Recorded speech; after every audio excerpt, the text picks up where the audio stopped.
اکثر دیکھا گیا ہے کہ کچھ مرد اور کچھ خواتین نماز پڑھنے کے بعد اور اٹھنے سے پہلے جائے نماز کو ایک کونے سے موڑ دیتی ہیں۔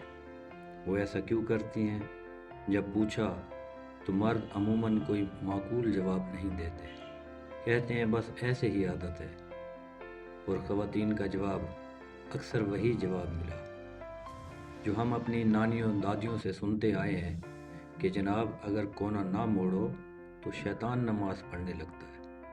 کتنی عجیب بات ہے نا، وہ شیطان جو ایک سجدہ کرنے کو تیار نہ ہوا، وہ بھلا اب کیوں نماز پڑھنے لگا؟ اگر اس نے اب سجدے کرنے ہوتے تو پہلے سجدے سے انکار ہی کیوں کرتا؟ اس لیے تو وہ راندہ درگاہ کر دیا گیا۔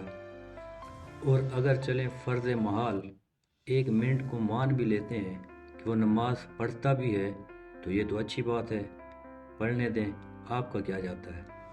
دوستو، اللہ تعالیٰ فرماتا ہے، اے ایمان والو، بہت بدگمانیوں سے بچو، یقین مانو کہ بعض بدگمانیاں گناہ بھی ہیں۔ ایسی کتنی ہی سینہ بہ سینہ توہمات ہمارے آباء و اجداد سے چلتے چلتے ہم تک پہنچتی ہیں، جن میں سے کسی کو بھی تاریخ اسلام میں کوئی اہمیت حاصل نہیں ہے، لیکن افسوس کہ وہ ہمارے مسلم گھرانوں میں بڑی شدت سے اپنائی جاتی ہیں۔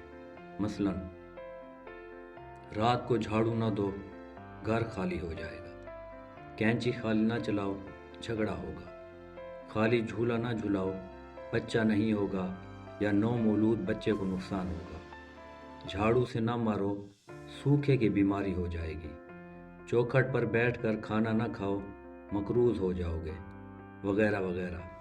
جبکہ دین اسلام قرآن و حدیث میں ایسی توہمات کا کہیں ذکر نہیں ملتا۔ اللہ کے لیے اپنے گھروں کو دین محمد کی تعلیمات سے آراستہ کیجیے، نہ کہ دقیانوسی توہمات اپنا کر خواہ مخواہ اپنی زندگی کو مشکل بنائے رکھو۔ جزاک اللہ۔